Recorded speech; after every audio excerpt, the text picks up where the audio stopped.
దేవుని సన్నిధిలో ఆటపడడం ఎంత గొప్పదనేదో కదరా. అవునరా, చాలా చాలా గొప్పదని వచ్చింది. ఈ కృపని మనం వాడుకోవాలరా. అవునరా, మనం ఇంతే దేవుడి సన్నిధిలో ఎదగాలి.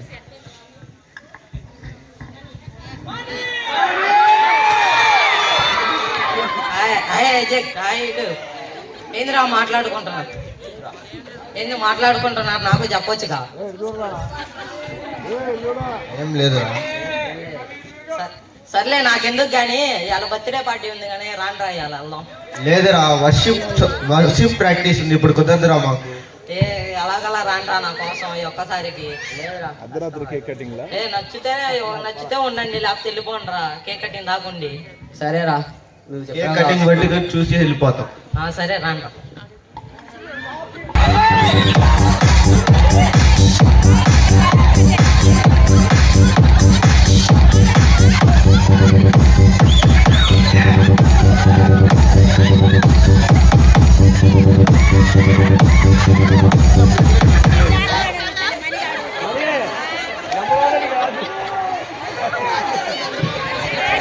చూసారు ఎలా ఎంజాయ్ చేశారు?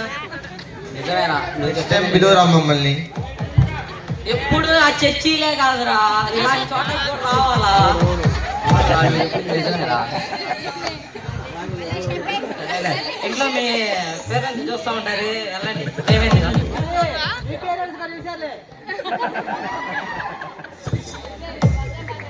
ఇంత లేట్ అయింది, ఇప్పుడు వచ్చావేంట్రా? చదువుకుంటా, లేట్ అయింది మమ్మీ. సర్లేరా, వెళ్ళి పడుకోరా, పొద్దున్న మాట్లాడు.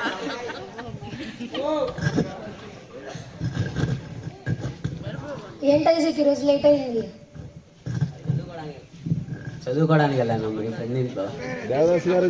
ఎంతసేపు చదువుకునేది? ఈసారి ఇలా చేయి మాకు, సరేనా? Okay mummy. మరి యొక్క ఆరాధనలో వీళ్ళు కలుసుకుంటారు.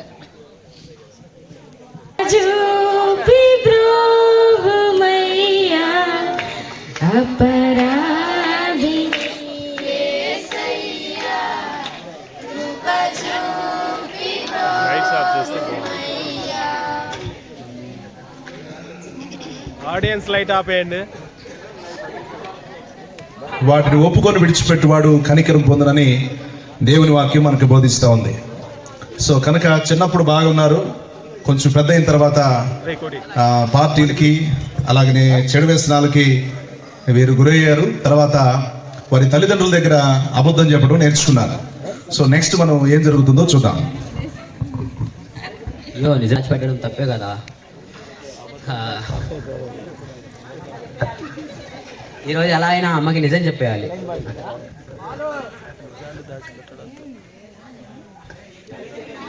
చేస్తే చేసేవాళ్ళే తప్పు, తెలిసేది ఎప్పటికైనా తెలిసింది. అమ్మ తెలిస్తే చెప్పు విషయం పట్టింది,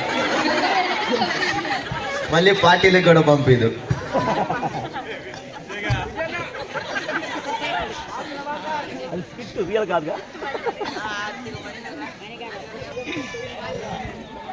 అరే నాన్న, వీటి కుటుంబ ప్రార్థన పెట్టుకొని చాలా రోజులు అయింది కదరా.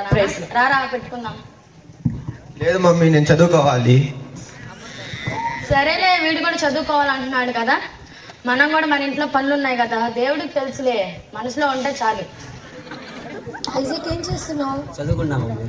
మరి కుటుంబ ప్రార్థన చేసుకున్నాం మమ్మీ. దక్కచ్చు. మమ్మీ, నీకు నిజం చెప్పాలి మమ్మీ. చెప్పు ఐజాక్. నేను చదువుకుంటానని చెప్పి పార్టీకి వెళ్ళాను మమ్మీ. అవునా? చాలా తప్పు చేశాను మమ్మీ, క్షమించు మమ్మీ. సరే, ఈసారి ఇలాంటి తప్పులు చేయము. దేవుడికి ఇలాంటివి చేస్తే నచ్చదు, సరేనా? దేవుడి దగ్గర క్షమాపణ చెప్పి ఒప్పేసుకుందాం. Okay mummy.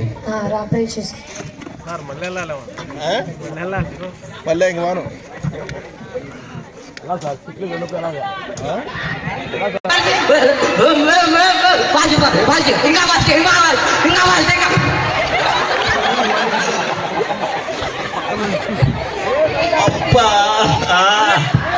అప్పా, కాలు చేరి ఇరిగినాయే.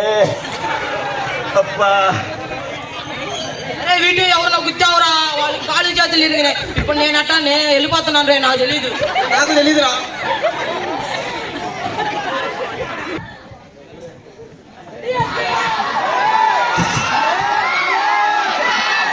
టింగ్ టింగ్ టింగ్ టింగ్ మా ఇంట్లో ఎవరున్నారమ్మా?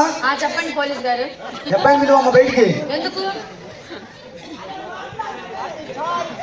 అబ్బాయి మీరు అమ్మ బయటికి. ఏం చేశాడు నా కొడుకు? నీ కొడుకు ఇప్పుడే యాక్సిడెంట్ చేశాడమ్మా. నా కొడుకా?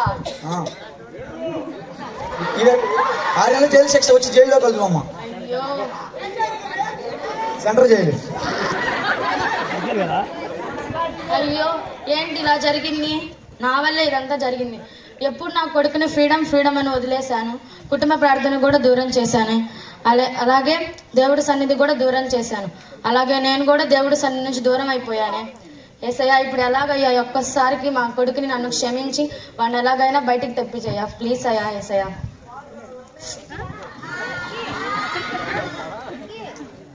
చూద్దాం. నేను చేసిన తప్పే. వర్షిప్ ప్రాక్టీస్కి వెళ్లకుండా పార్టీలను తిరుగుతూ పేరెంట్స్ మాట వినకుండా తప్పు చేశాను. ఇప్పుడు నేను అనుభవిస్తున్నాను. చూసా నాకా? ఏంట్రా అది? నీకు బెయిల్ రాబోతుంది త్వరలో. వావ్, ఎంత గుడ్ న్యూస్ చెప్పావరా. నిజమైన ఫ్రెండ్ అంటే నువ్వురా. అదంతా వదిలే. ఇప్పుడైనా తెలుసుకున్నావు కదా దేవుని విలువ ఎలాంటిదో. కాబట్టి ఎప్పుడైనా ప్రేయర్ చేసుకుంటూ దేవుని సన్నిధిలో ఉండు. సరేరా, నేను ఇప్పుడే ప్రేయర్ చేసుకుంటా.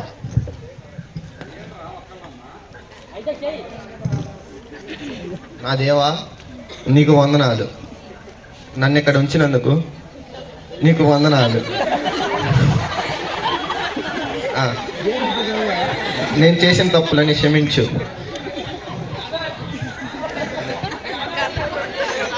నేను పశ్చాత్తాపడుతున్నా. ఆమేన్.